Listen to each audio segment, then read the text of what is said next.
it's working, I believe. Is there a slide here that says the fundamentals, best practices, etc.? Okay, integrated performance assessments. Here's what's going to be happening in here. Let's look at that animation again. I'm really proud of it. We're going to talk about what kinds of communicative tasks are there even in the Our Story curriculum. So all 4 languages. I mentioned some post-story activities in the last session that we had, like 10 or 15 minutes ago, but there's an additional type of activities that we, for short, call communicative tasks or authentic communicative tasks. And so I want to show you what kinds of those are sprinkled throughout the curriculum. We'll talk about why and how you would even use those in addition to the post-story activities. And we'll talk about why and how to use IPAs, specifically why and how to use IPAs to help students succeed in their growth and proficiency, and also to understand their own growth in proficiency. First of all, what even is an authentic communicative task? I have mixed feelings about the use of the word authentic in language instruction in general. It's fraught, but what we mean in this case by an authentic communicative task is simply a type of communication that happens not just in classrooms. So some of those post-story activities, for example, these like pair up a description with a picture, answer a true or false question. These are things that, for the most part, if you say like, okay, does a French speaker who's going through their day match captions to pictures that they represent? Not usually. It's not a weird thing to do, but it's not like a regular everyday language use. Whereas by these authentic communicative tasks, we mean things that people who already know a language, that aren't just trying to learn it, that they just do in their lives. And sometimes you can only approximate that within a language class because a language class is its own type of environment. But a lot of times you can do quite well at that approximation. Now, having said that, it could still be happening in class. It just needs to be the type of thing that people do in life in general. We won't bother with this brainstorm of what all these things are for time reasons. I'll just share with you quite a few in a moment. Some examples of Voces communicative tasks, or rather the types of Voces communicative tasks there are again split into actual 3 modes of communication, so interpretive, interpersonal, and presentational. And like Aaron said in the beginning session, there are these corresponding like written and spoken versions of each of these. Here's some screenshots of various one of these, and these will always say, both in the directory, so in the menu, they'll start with such and such reading, such and such speaking, or such and such writing, or listening. So you can always find these. They'll have as the heading at the top of the page, or at the beginning of their name in the menu, one of those modes of communication. And then they'll have kind of a title for that specific task. So just some screenshots. We'll see some of these up close in a moment. Before we get back to these, we'll get back to, well, maybe I'll actually tell you some perks of these, and then we'll dive over to the definition of IPAs and how those are set up, and then talk about how the two reinforce each other. So the communicative tasks, even though they're not post-story activities of the type that I mentioned before, they do tie into a story, whether a long one or a short one, because you got to have some kind of content about which to do a task. And so they tie back into a story, but they won't be sort of a comprehension check on the story specifically. They might just relate to, let's say, the theme of the story. They always come after those more rudimentary story activities. They're about as close as you can get within a pre-made curriculum to real world practice. Like I said, we're in a classroom. Classroom is part of the real world, so it's still real world. But they also include approximations of things that people do outside of classrooms. And last but not least, they're a really, really, really precise preparation for the IPAs, the integrated performance assessments, because they're identical to the section types on an integrated performance assessment. And so to make more sense of that, let's kind of look ahead at what the integrated performance assessments look like, and talk about their pros and how they relate to the content that's in the curriculum. Like I said, we'll look at some of these shortly. First, let's take a look at an integrated performance assessment. There's a very set definition, which is it's a language assessment, and it always has 3 sections or more. And that's because there are 3 modes of communication. interpretive, presentational, and interpersonal. And in an integrated performance assessment, this is the source of the word integrated in there, they're all based on a specific theme or even an exact resource, like a specific existing infographic or text or something like that. Another way of phrasing this is a language assessment with 3 or more sections, at least 1 interpretive, 1 interpersonal, and 1 presentational. They have to. If it doesn't have that, it's not considered an IPA. But they can have more, like a presentational writing and a presentational speaking section, for example.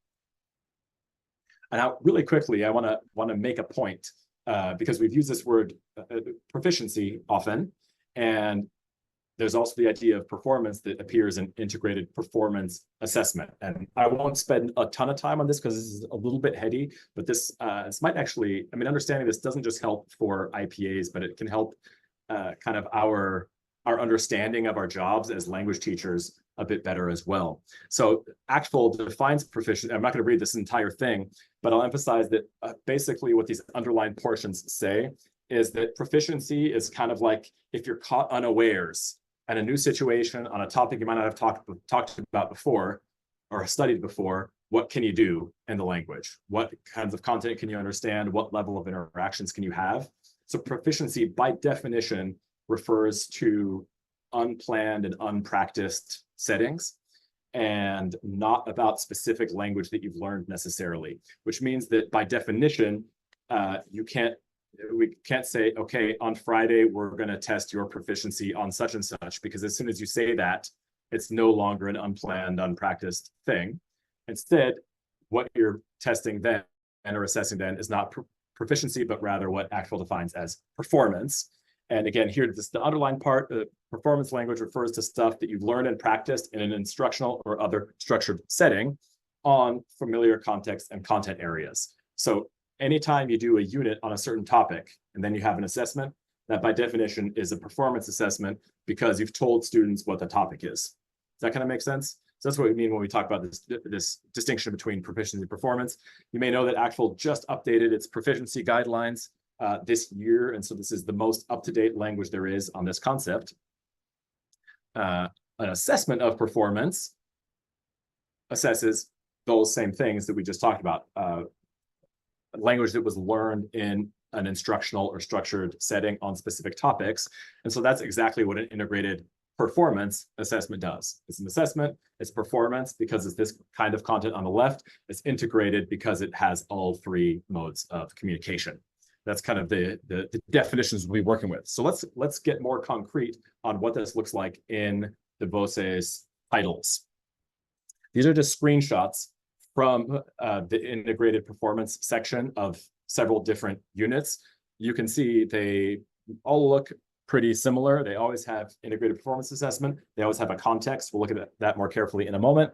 And they always have, if you look through these, there's always at least 1 interpretive, 1 interpersonal, and 1 presentational writing. This appears in the directory, the menu for any given title, as the almost last thing in a unit. Makes sense because it's an assessment that's based on that unit. Let's take a look a bit more closely. Again, these appear in all these Spanish titles, also appear in the titles for all the other languages. So in every single language, we provide integrated performance assessments, which is great because that took like hundreds and hundreds of hours to create. That's hundreds and hundreds of hours that you don't have to spend on that. You can just use them. So let's talk about how these actually get how these are actually approached, how you and students would kind of arrive at and then use these integrated performance assessments. Here you just see a screenshot, again, of where that appears at the end of the menu for a specific unit. If these are screenshots now from each of these sections. So if you look back here, if you were to expand where I have this box integrated performance assessment here, that would expand out to this. And you can see there's these 1, 2, 3, 4, 5 context, and then each of these communication sections. If you were to click on those, that's what yields these screenshots. So this is from Unit 4 of Nuestra Historia 1 Spanish curriculum. The unit's called Navegando el Mundo Digital, Navigating the Digital World. So all kinds of stuff about technology, and not just like tech terms and things like that, but really being a digital citizen and how your sort of real life identity relates to your online identity, how your device use impacts you and things like that. So these are real world topics. There's always, as you can see here, a context section. In the lower levels, the text in the context section is in English. In the upper levels, it's in whatever the target language is, and it always includes an image as well. And then it just moves you down the line. So these white arrows here represent the progression of this orange arrow here to the different sections. And you can see all of these relate in some way or another to device use. But the real thing to emphasize here is not just this flow where students start with the context, they always do something interpretive first, almost always interpretive reading. And that's intentional. This is not just in the Voces one, this is in canonical IPAs to kind of ease students into the topic and increase their ability to succeed on whatever the next section is. But that happens not just within the IPA, it actually happens in all the authentic communicative tasks that I mentioned before, like that also start with interpretive reading, interpersonal communication, various kinds, and so on. The activities like that, the tasks like that appear in this chapter, excuse me, in this unit 4, it precisely mirror, they're not the literal same resource, but they precisely mirror the kinds of resources and tasks that students are going to be doing on the IPA. So they set students up for success on the IPA. I'll show you that with greater precision here. So I already mentioned the context section. Just to give you a feel for it, in this example, it gives you a specific scenario, summer vacation, you're in Spain, and it talks about your use of social media in that context. And it leads to this kind of fundamental question of whether you would consider your technology use an addiction. And then the rest of the IPA kind of explores that. I recommend, by the way, that you look through any given unit's IPA, if you plan to use it, which I recommend you at least give a shot. Look through the IPA before you start the unit. We've already kind of backwards planned the unit around the content of the IPA, but doing that yourself as well will help you kind of notice as you're taking students through the unit what kinds of helpful commentary you might add and what kinds of connections you might make for students, since you know, oh, they're going to be doing this on the integrated performance assessment. A couple comments on this. First of all, like I said, the context and interpretive reading sections usually set the stage for the rest of the IPA. A lot of times it's a general text or maybe an infographic that introduces people to the topic in general, as well as being content in and of itself. So don't neglect those, and that's done intentionally. Especially in the lower levels, the interpretive reading, even though when we think interpretive reading, we usually think of text. A lot of times the interpretive reading section is actually an infographic or other visual text. So there will be words in the target language that'll be highly visual. Here are just a bunch of examples. These are pulled from actual IPAs in the Spanish Nuestra Historia 1.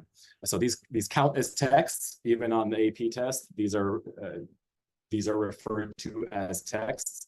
And this lines up with, I won't read all this for you, but Actual's own descriptions of what novice performance and even intermediate performance looks like refers to text with strong visual support. And so that's kind of recapitulated in the nature of the text here. That's just a quick note on that. Last but not least, this is crucial, especially for the many of us who take a really comprehension-focused approach to teaching and learning languages, where we're really making sure students understand everything that's going on, they comprehend in order to acquire. Specifically on integrated performance assessments, in alignment with how Actual describes different proficiency levels and the performance descriptors that relate to them, it's okay, and I really encourage you, if you're going to use the IPAs, make sure you tell this to students. It's okay if they don't understand every single word on that infographic. The idea is they'll understand enough to be able to do the tasks. And again, that's especially important if the way most of your class runs is you're making really clear for students, which I recommend you do, making really clear for students what everything in the story means, what things in the discussions you have mean. The IPAs are a little different in that they might understand close to all of it, but especially in the listening sections, which are usually a video for us, but include spoken words. Students are going to miss some stuff because it's often native-like speech, and that's okay, that's expected at this level, but it is a bit of an adjustment for students compared to if they're used to listening to you speak and clarifying. This is just the same info. So let's talk kind of about the boons of IPAs and the logistics of administering them. So first of all, IPAs are thematic. So they're consistent in that sense, but they help students approach the theme from several angles. That's what I mean by varied here. They also give learners a variety of ways to shine. They're all about what assessment should be about, which is helping students show what they can do. So they're not about like racking up or losing a certain amount of points because of questions you got wrong. They're actually about how well students can perform whatever the task is. They're also, you're on really firm ground with your department or with your administration or with your own confidence of like, are you doing things right? If you use IPAs, because they're really well established, you can go to lots of university websites and see their information about the aptness of using IPAs for language assessment. And so I like to know that this gives me confidence as a teacher. And compared to most other types of assessments, like ones where you, like a traditional assessment where you rack up points or lose points for demonstrating or failing to demonstrate certain knowledge, IPAs tend to give a better sense, both for teachers and for learners themselves who are trying to self-assess, of what students can truly do with the language, and that's valuable. The main downside is how long and hard they are to create. That's not a downside in our case because we've already done that for you. So let's close by looking at some of the logistics of doing this, because you might be saying, okay, that's great, all these sections happen, but like, do I just like give them to students and say, giddy up, and they do them all? Or how does that all work? How does it fit in with your overall unit? And how does the flow through an IPA go? Here we go. So the number one thing is don't just give students an IPA. If you anticipate having students take an IPA as their assessment or one of the assessments at the end of a unit, then make extra sure that you do those authentic communicative tasks that I was mentioning, the interpretive reading, etc., that happen after the stories within the unit. And I'll show you more specifically what I mean by that. That's important because they're practically identical in format. I know that both theoretically and because I even as someone who spent a lot of time on these, like was a doubter, I went through a bunch of units and made sure, like, wait a second, are the authentic communicative tasks in this unit, how precisely do they relate to the IPA? And I verified, to my great pleasure, it's very precisely. And so I'll show you some examples here. Remember, these were the IPA sections that I mentioned when we were first looking at how's an IPA even arranged. So we have, for example, this infographic about cell phone addiction. We have this interpretive listening that is also related to a person talking about their relationship to their phone and how much they use it, and so on. Now, again, these are the sections of the IPA. Now, look, I'm going to show you on the next slide some screenshots of the communicative tasks that are sprinkled throughout the unit that leads up to this. Okay, the very first one that happens, so these are things that appear, again, as follow-up activities after stories and things like that. The first one is about, is an infographic. Remember, the first thing on the IPA was also an infographic about cell phone addiction. The first communicative task in this unit is an infographic about how much people use different apps. So that is both an infographic with certain question types, interpreting an infographic on the same topic. Then the next, it's not immediately after it, it's just the next one that occurs over the course of the unit. Next communicative task is an interpretive listening that is an ad specifically about cell phone addiction and kind of encouraging people to get outside. And it also includes some stats on cell phone use and things like that. So I won't go through all the rest of them, but I just want you to see how, if you have done these with students, both the content, and you can't see it as well as here, but I can tell you also the question types, like the prompts, what students are actually doing with this infographic, with this commercial, in this simulated WhatsApp conversation, etc., mirrors really precisely what students do with this infographic on the IPA, with this video on the IPA, with this interpersonal texting conversation, and so on. So I hope that kind of makes sense and is encouraging as a tip. So that all refers to the previous tip, which was if you're going to use the IPAs, make sure that you're using those authentic communicative tasks, and also tell students, they'll get the hang of it after the first unit, but also tell students, like, trust me, the assessment is going to be a lot like this in format. Like, if you can analyze an infographic and answer this type of questions about it, you will succeed on the IPA as well. I know students often want to know that. And this is one of those places where you can, like, really truthfully tell students, like, trust me, this is going to prepare you really well. The next bit of advice, again, this doesn't come from me. This is part of the original canonical design of IPAs. It makes it take a little longer, but it makes it much more manageable for students if you can dedicate like 3 days to this assessment. Remember, this is a big unit assessment. The unit might have been the last 5 weeks. It's okay to have the assessment take multiple days, although depending on kind of the proficiency and the go-getterness of your students, sometimes you can do multiple ones on one day for time reasons. But I personally recommend, and this is also in some other support information that we provide about administering these, and it's also in the detailed Unit 1 pacing guide for every one of our titles, all the languages, is in the sort of assessment week. It's you spend however long in a period it takes to do one section of the IPA, and then you spend the remaining class time on other things. And we have suggestions for what you do there, as opposed to like cramming in the next section of the IPA. That's the ideal. It's not always realistic, but that's the ideal. It's partly just kind of to pace yourself, but it's partly also one of the reasons why it's part of the original design is that students are supposed to be able to use feedback they've gotten on a previous section on subsequent sections, as in to help them succeed even more on subsequent sections. Again, if that's not a luxury you have time-wise, then it's not the end of the world, but just letting you know that's part of the official design. Now, really quickly, I won't go into this in too much detail because you'll see more on how to edit pages and things like that.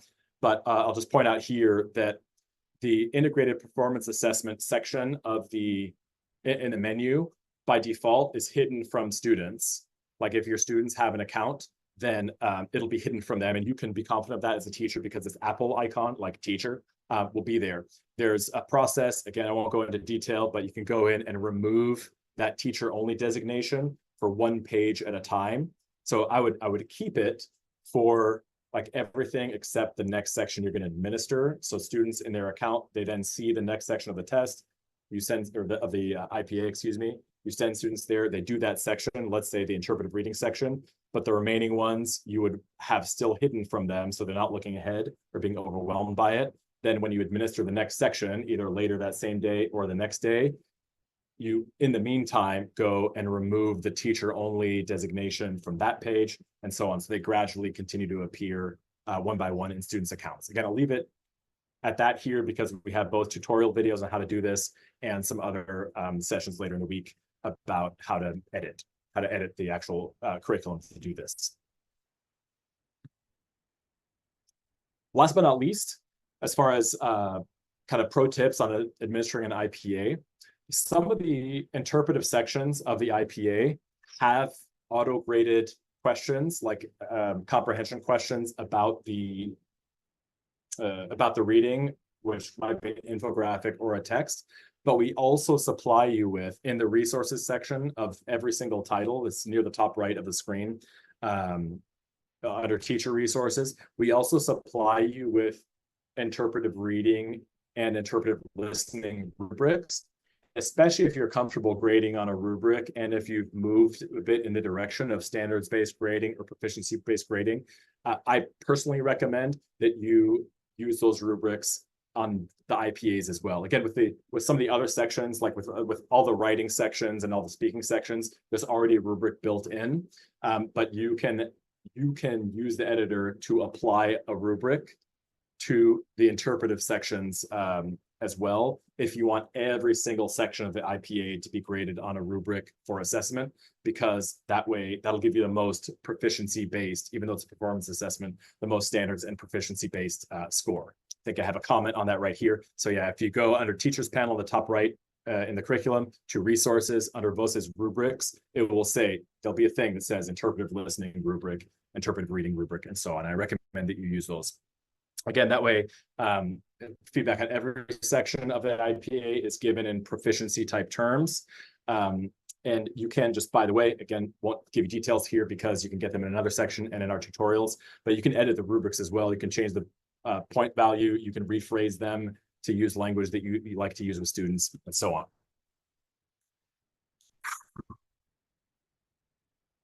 That was that phew sound there. That's a lot of stuff. There is still probably, once you've kind of tried this yourself a bit, you'll still kind of wonder, what does it feel like for students to go through one of these? What's it like preparing students for one of these? So as with many things, practice makes perfect. We have, it should appear, if it hasn't yet, it should appear shortly in the teacher resources section in the introduction to every Voces Our Story title, for like a kind of written guide version of a lot of the things that I've said here.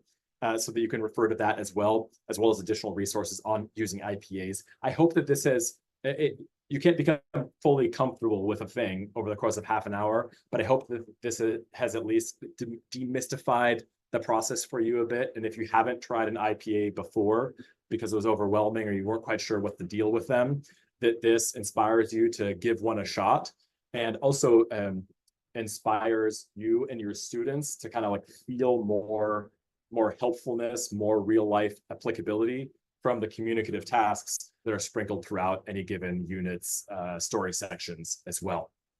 So I'll leave it at that. If you have any questions, join us in this ever approaching Q&A session. When I made this comment in the first session, it was like, oh my gosh, I gotta hold, people didn't say this, but mentally I'm like, well, I gotta hold my questions for 3 hours. That's a long time to live my life unsatisfied.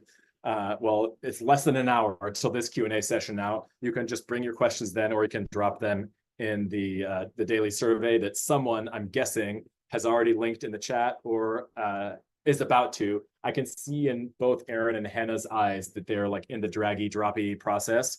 Did you know that they're draggy droppy eyes? There's a look people make when they're doing that.